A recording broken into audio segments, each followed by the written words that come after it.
वृश्चिक राशि के अपने राशि के अधिपति मंगल देव, और इन्हीं मंगल का गोचर परिवर्तन हो रहा है ठीक 12 जुलाई से लेकर के 26 अगस्त 2024 तक के।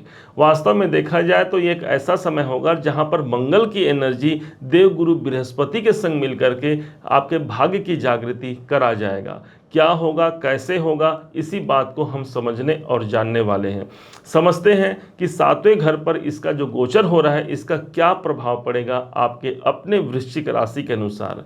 ध्यान दीजिएगा, देवगुरु बृहस्पति पहले से ही आपके सप्तम भाव पर समाहित हैं और देवगुरु बृहस्पति के संग मंगल का संचरण भी प्रवेश हो जाएगा 12 जुलाई को। अब दो ग्रहों की एनर्जी मिलेगी। मंगल एक तरफ आपका साहस है, आपका पुरुषार्थ है, आपकी शौर्य है, तो वहीं पर देवगुरु बृहस्पति ज्ञान है और साथ ही साथ यही आपका भाग्य है। कैसे इन दोनों का संतुलन हमारे जीवन में एक विशेष उन्नति की ओर ले जाता है, इस बात को भी हम समझेंगे। क्या सावधानियां रखनी है, इस बात को भी हम समझेंगे। क्या उपाय रखना है, इस बात को भी हम जानेंगे। जानते हैं, समझते हैं कि वास्तव में होना क्या है। आपके अपने राशि के स्वामी ही मंगल बनते हैं और अभी अभी तो इन्होंने छठे भाव को छोड़ करके आपके केंद्र भाव पर इन्होंने कदम रखा।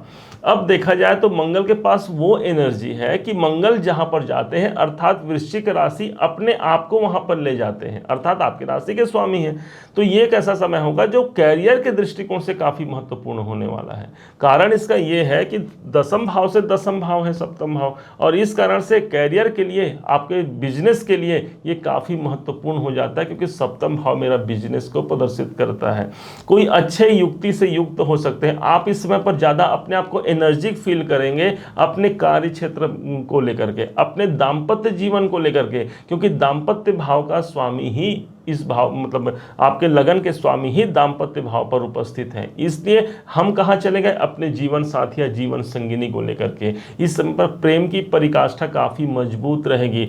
जो विवाह करना चाहते हैं उनके विवाह के लिए भी एक समय महत्वपूर्ण हो सकता है, क्योंकि मंगल स्वयं आपके अपने राशि पर ही समाहित होंगे। देवगुरु बृहस्पति ऑलरेडी बैठे हैं। अब मंगल को माना जाता है एक सुरक्षा देने वाला ग्रह, और इस हिसाब से ये सुरक्षा कहाँ आ गई, जहां मंगल की दृष्टि जा रही है। मंगल की दृष्टि जाएगी 1 2 3 4। अब इनकी दृष्टि ही आपके कर्म क्षेत्र पर पड़ गई। इसलिए कहीं इंटरव्यू दिया है आपने, या कोई एप्लीकेशन फॉर्म भरा है, या कुछ उससे रिलेटेड नौकरी से जुड़ा हुआ कोई भी इवेंट है आपके करियर से जुड़ा हुआ, वो इस समय पर आपके अनुकूल स्थिति पर आ सकता है। मंगल की दृष्टि अर्थात आपके स्वयं राशि के अधिपति की दृष्टि कैरियर भाव को सुशोभित कर रही है। ऊपर से इसी मंगल की एक दृष्टि पड़ती है जो कि ठीक आपके अपने राशि पर ही बनेगी, जिसके कारण से इस समय पर आप बहुत अपने आप को एनर्जिक महसूस कर सकते हैं। एक नया कॉन्फिडेंस आपके अंदर आ सकता है। कोई स्वास्थ्य से जुड़ा हुआ यदि कोई प्रॉब्लम है तो गुरु के संग संग मंगल की दृष्टि भी पड़ रही है आपके अपने राशि पर।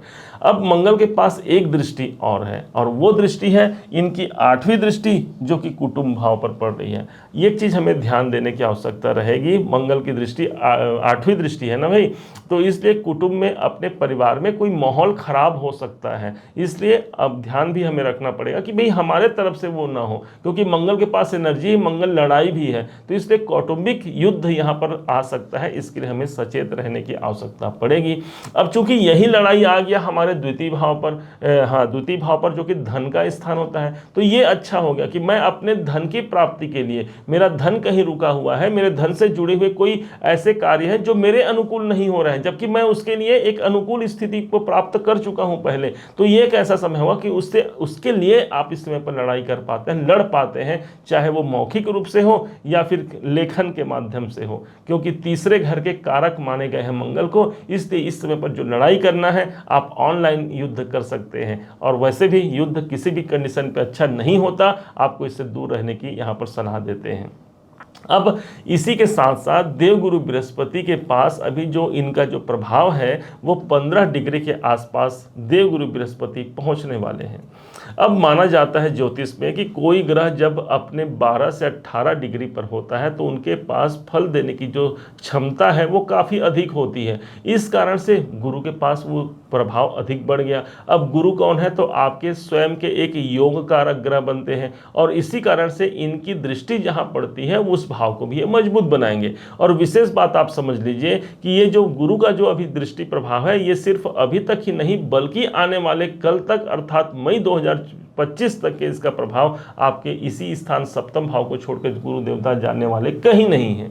अब इनके पास जो दृष्टि है, इनकी पांचवी दृष्टि है, 1 2 3 4 5, पांचवी दृष्टि से सीधे देख रहे हैं आपके इनकम के भाव को। कोई लाभ की वृद्धि होना, कोई कामनाओं की सिद्धि होना, सोशल समाज में आपकी प्रतिष्ठा बढ़ना, ये गुरु का प्रभाव हो गया। इनकी दृष्टि लगन पे पड़ रही है तो हमने पहले ही कहा स्वास्थ्य जनित जो परेशानी है उससे मुक्ति मिलेगी। गुरु के पास ज्ञान है तो ज्ञान की अभिवृद्धि आपके अंदर होगी। जो विद्यार्थी है शिक्षा प्राप्त करना चाहते हैं उनके लिए तो स्वयं में गुरु एक ज्ञानी ग्रह होते हैं, अर्थात एक अच्छे गुरु का उनको तलाश है तो वो अच्छे गुरु उनको प्राप्त हो पाता है और जिसके माध्यम से वो अपने जीवन को अच्छा बना सकते हैं।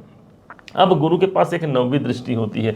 नौवीं दृष्टि जहां पड़ रही है ये थोड़ा सा अहम होगा, विशेष होगा। क्यों होगा भाई कि एक तो गुरु की नौवीं दृष्टि 10 नंबर की राशि पर पड़ रही है। गुरु देवता 10 नंबर की राशि पर ही नीच के हो जाते हैं, तो वहीं पर इस समय पर उसका पॉजिटिव प्रभाव पड़ेगा। क्यों पड़ेगा समझिएगा, क्योंकि मंगल यहीं पर है और मंगल 10 नंबर की राशि पर ही उच्च के हो जाते हैं। और इस कारण से यदि कोई हमारे कोई डॉक्यूमेंट संबंधी कोई प्रॉब्लम चल रहा है, कोई लेख संबंधी कोई प्रॉब्लम चल रहा है, आप राइटर हैं, स्पोर्ट्स में काम करते हैं, कोई ऑनलाइन संबंधी काम करते हैं, तो उन क्षेत्र में यदि मुझे कुछ रुकावट महसूस कर रहे थे हम यदि, तो गुरु अब इसी भाव पर मंगल के संग आकर के उसका एक पॉजिटिव प्रभाव हमें दिला जाएंगे।